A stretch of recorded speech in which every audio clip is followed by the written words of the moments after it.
Right, morning ladies and gents. Welcome to Wednesday the 13th of January.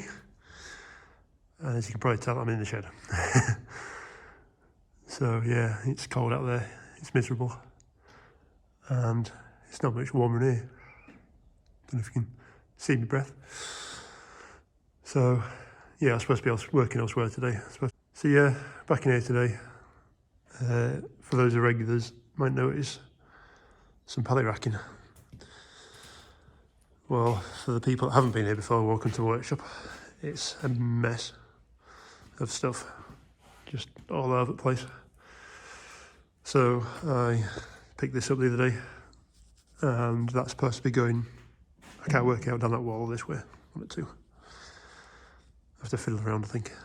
Try and get some of this crap off the floor, make some more space as the John Deere 550 needs to come back in here, hopefully. So yeah, that's one job. So today's project is try and get this old girl going. You will notice that she wasn't out last year particularly much. There is a bit of a reason why. Because these are air over hydraulics with their braking system, you need to build the air up in the morning. So it's like a wagon basically. Unfortunately, the four-way valve, protection valve, was leaking. So every time she'd put air into the tank, half of it would seep out through the valve. So it'd be there 15, maybe 20 minutes waiting for it to air up, at like a third revs, which is a pain in the ass, especially when I just get in and go, which is why the New Holland got used more. Plus, usually New Holland's got whatever I want on the back of it already, so convenience as well. So yeah, I looked into getting the part, obviously, and the aftermarket ones were the Chinese jobs, and they were coming in at about 120 quid or so. But because of what she is, and she's supposedly one of the last 14 to be built of the 1300s with the parrot nose. If you don't know what parrot nose is, come down here, squeeze through. It's basically that nose. That nose. So the second version was just straight up and then across, flat fronted. So yeah, she's one of the last 14 to be built of this spec. Because she's reverse drive, I don't think there'll be many more reverse drive 1300s built. So she could be the last one, basically. So because she could be the last one, I want to try and make things right with her.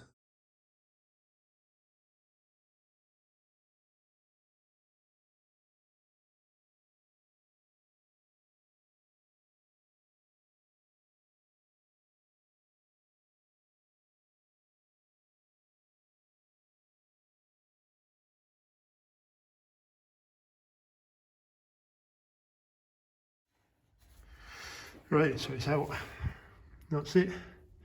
Looks a little bit different to the, well, the new one looks a little bit different to this, but basically the same. There was a lot of water that's just come out of here, unfortunately. It's been a while since I've drained the water out. So I just need to get this piece off, this pipe off the bottom. And that's everything off this unit.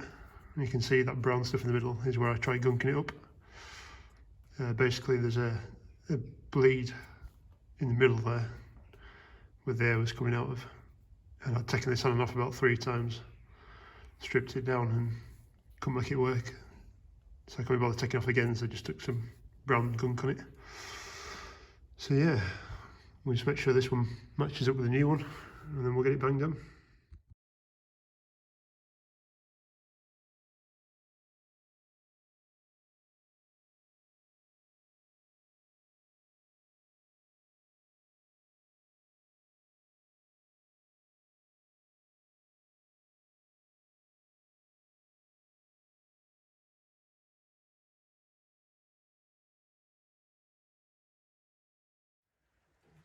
Right, she's in. Bit of a battle on my hands, but I think everything's tightened up. The only thing I've noticed compared to the old one is there used to be a hole for that bolt to go through the old mountings. So this piece here, this long vertical piece, which has a hole through it. And that's where this used to go with a big bolt I used to run through just to secure it. But I've just put a stainless steel bolt in, nut and bolt, which will do the same job, but so yeah, we'll see. I'm going to keep this. I'll put all the plugs back in. If I can find a way of rebuilding this, I will do. Because that little puppy was 380, something like 380 quid. So, funny enough, if I can make this one work somehow, because all there is valves in there, I will do. My mate actually did give me another one off another Merc wagon, which looks the same, but there's one less port on it. So unfortunately, that wasn't any good. So Brian or Andy, if you're watching, you can have that back. I'll drop it off. Which reminds me, while we're at it, MetalbyBrian is another YouTube page to go check. He is a bit specialised, he is rather random, but he is a mate of mine, so I'll let him off.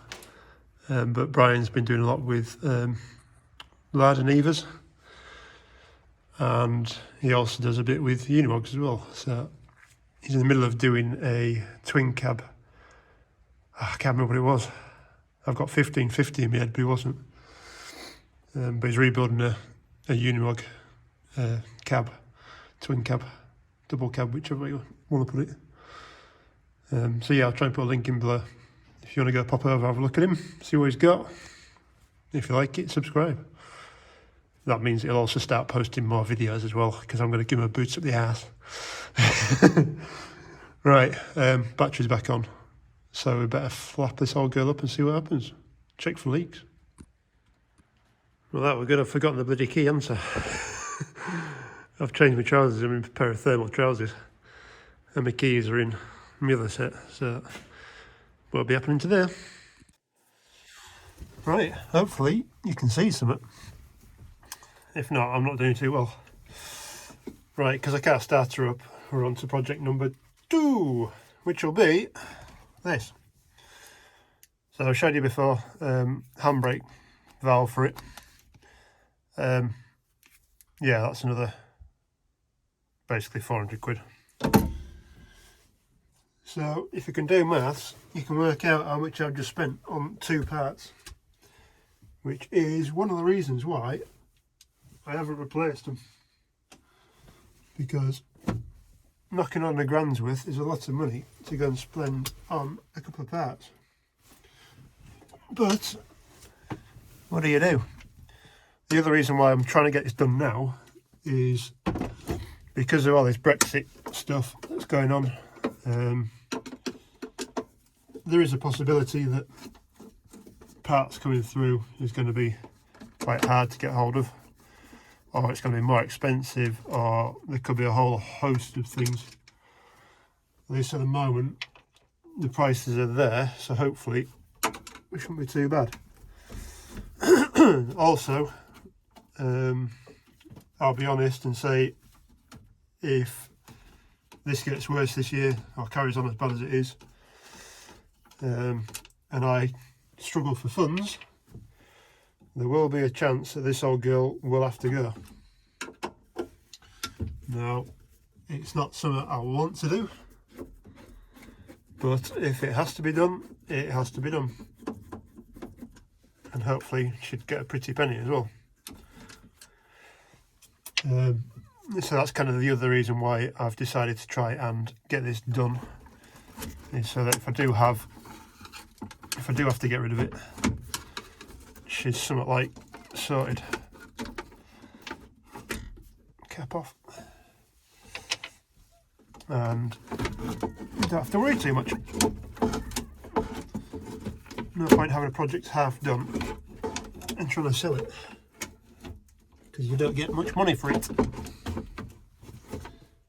Right, let me try and work out, it's been a while since I've done this, how I did this last time.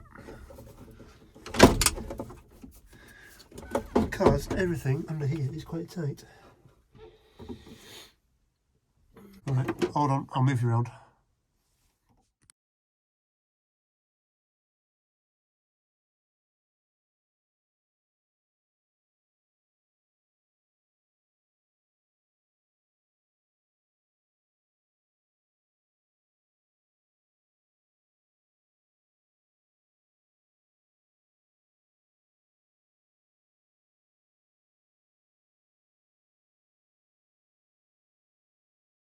So hopefully we'll all be all good. So new handbrakes in. Again, just like a wagon or for you lads in fast tracks, they'll handbrake. Obviously got a PTO one on this side as well to engage and disengage the PTO. So yeah, that's about it really. It is tight in this side to get into here. There is that much wiring inside this dashboard, it's unreal. Everything's got its own power sources or runs to somewhere, but there's also lines in there, air lines in there as well, which are controlling everything. We've got four wheel and diff lock here, so there's pipes running into that. That's obviously a valve, there's a couple of pipes running into that and one out. There's another couple of pipes running into that, and then obviously all the electrics for ignition and lights and wipers and indicators and blah blah blah. So that's about it really. She's done. I'll have to come back out and get the key, to be honest, and get her fired up and see. But hopefully everything should be fine now. They're all Merc parts, or Merc affiliated parts anyway. So hopefully we should be alright. So that's it for today. I'll catch you later. Cheers. Bye.